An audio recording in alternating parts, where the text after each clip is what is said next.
Ya kalau Asabri tidak minta PMN itu juga akan menjadi, ini kan buah si malakama sebetulnya. Pilihannya adalah dorong untuk segera dipulihkan aset itu, dikembalikan ke Asabri, karena aset itu bukan milik perusahaan sebetulnya, bukan milik negara, tetapi sebetulnya adalah milik peserta yang dipotong 8%. Berikutnya saya langsung ke Asabri, Bapak. Karena ini adalah concern saya semenjak saya menjadi DPR RI periode pertama 2009, waktu itu di Komisi 9. Ya, Asabri, Taspen itu menjadi fokus dari perhatian, fokus riset saya juga begitu. PT Asabri ini meminta PMN 2025 sebesar 3,61 triliun.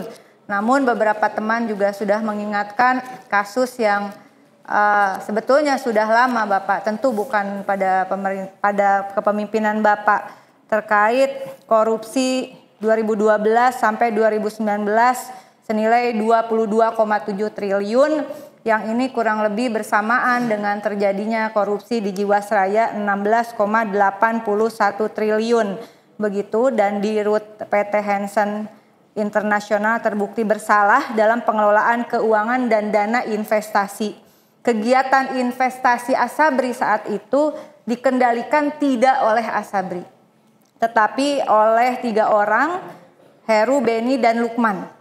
Ini catatan dari yang kami telusuri dari penegak hukum. Kemudian kemarin 8 Juli 2024 Kejaksaan Agung telah menyita aset tambang Heru Hidayat 3.000 hektar tanah di Sulawesi Selatan dan membekukan 687.000 lembar saham begitu. Tadi Bapak menyampaikan di halaman 9 sebetulnya estimasi aset yang dirampas dari kejaksaan itu sudah 13,3 triliun. Aset hasil lelang dan penerimaan UP itu apa, Pak? Uang penggantian senilai 77,1 miliar. Jadi kalau dihitung 22,7 triliun dikurangi 13,3 triliun masih rugi bandar nih, Pak, sebenarnya. Ya, sehingga penting kita juga bersepakat dan mengingatkan diri kita masing-masing, sama seperti saya ketika berbicara dengan Taspen. Yang menjadi catatan adalah PLT PT Taspen sekarang ini tadinya ada di Asabri. Saya tidak tahu apakah pada kurun waktu terjadi korupsi 22,7 triliun. Lalu kemudian Direktur Keuangan Taspen saat ini Pak Hasim tadinya ada di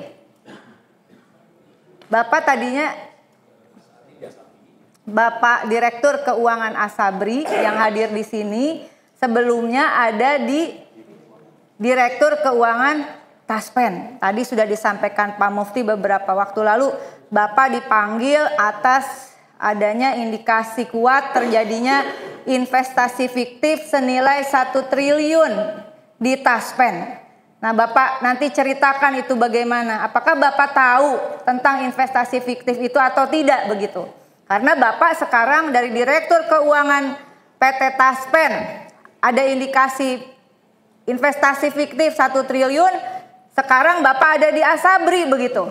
Sementara 2 kasus ini dan tadi disampaikan oleh Direktur Utama terkait jaminan pensiun itu memang ada kerjasama antara Asabri dengan Taspen.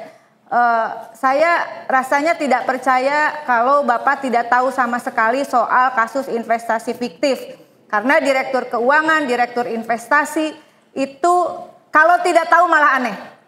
Karena uangnya juga tidak main-main. Kenapa saya sampaikan seperti itu? Karena PMN yang diminta 3,61 triliun nantinya juga akan diinvestasikan begitu Bapak ya. Namun di luar itu semua tadi beberapa teman sudah mengingatkan kita bahwa uang yang ada di Asabri sekali lagi bukan uang APBN. Sejatinya itu adalah potongan gaji TNI Polri. Ya, jumlah peserta iuran jumlah peserta pensiunnya 483.269 orang.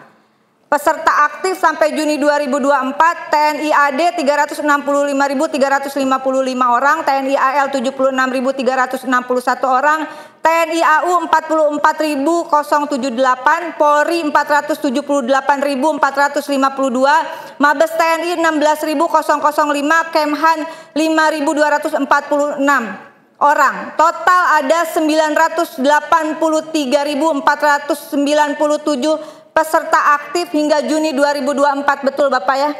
Dan mereka dipotong dari gajinya 4,75% jaminan pensiun. Kemudian 3,25% untuk jaminan hari tua. Total 8% dari pekerjanya, yaitu TNI Polri yang tadi saya sebutkan. Kemudian jaminan kecelakaan kerja, nah ini baru dari pemberi kerja. Siapa pemberi kerjanya? Ya negara. Tapi bukan for free dari APBN dikucurkan, enggak loh. Ini karena dalam skema cost sharing pekerja dan pemberi kerja. Hanya 0,62%. Kemudian jaminan kematian dari pemberi kerja, ini saya ambil dari presentasi Bapak halaman 3, 0,81%. Jadi total dari pemberi kerja yang negara ini 1,43%. 8%-nya itu adalah potongan gaji TNI Polri tadi 983.497. Bapak, saya mengapresiasi langkah Bapak. Tentu saja ini bukan pekerjaan yang mudah Pak Dirut, hadir di dalam persoalan perusahaan yang juga bukan masalah yang gampang untuk dipecahkan. Disampaikan di sini bahwa sekarang tentu saya harap ada perbaikan. Tidak lagi yang namanya investasi tidak dikendalikan oleh Asabri. Dikendalikan oleh orang per orang. Kok bisa gitu? Kok bisa? Itu orang juga dari mana kok bisa masuk ke situ? Bapak mengatakan ada komite sekarang. Terdiri dari komite investasi, mohon maaf pimpinan karena nanti uang ini juga rencananya diinvestasikan, komite risiko dan ALM, komite produk dan aktuaria, komite teknologi informasi. Mohon kami berikan data komite ini siapa saja, bagaimana struktur organisasinya, siapa orang di sana. Jangan sampai seperti kasus Indofarma gitu ya. Ini orangnya itu-itu aja, tapi dia menduduki beberapa jabatan. Kemudian mitra kerja Asabri ada bank, manajer investasi, emiten, konsultan, pialang, dan vendor. Ini siapa saja Bapak? Siapa saja ini? Nah kemudian Bapak Ibu yang kami hormati, dengan demikian saya mendukung di halaman 9 ini dijelaskan secara rinci beberapa kasus yang sedang dalam penanganan. Tadi estimasi aset yang dirampas, saya ulangi, 13,3 triliun. Aset hasil lelang dan penerimaan UP hanya 77,1 miliar. Nah ini kan seharusnya dikembalikan kepada Asabri. Untuk Kejaksaan Agung kita tentu saja mendukung Kejaksaan Agung. Tetapi kalau tidak segera dikembalikan, karena itu yang dikorupsi itu adalah uang peserta loh yang tadi. Yang ratusan ribu prajurit TNI Polri. Pimpinan mohon dukungannya, bagaimana nanti disampaikan kepada Menteri BUMN untuk didorong kepada lintas kementerian atau juga Kejaksaan Agung, khususnya Pusat Pemulihan Aset Kejagung, memberikan dukungan agar segera aset yang sudah disita mendapatkan keputusan hukum tetap, lalu dikeluarkan peraturan pemerintahnya, peraturan perundang-undangannya, lalu segera dialihkan kepada Asabri. Kalau Asabri tidak minta PMN, itu juga akan menjadi, ini kan buah si malakama sebetulnya. Pilihannya adalah dorong untuk segera dipulihkan aset itu, dikembalikan ke Asabri, karena aset itu bukan milik perusahaan sebetulnya, bukan milik negara, tetapi sebetulnya adalah milik peserta yang dipotong 8%. Mengenai PMN-nya sendiri nanti saya serahkan kepada pimpinan untuk tindak lanjutnya.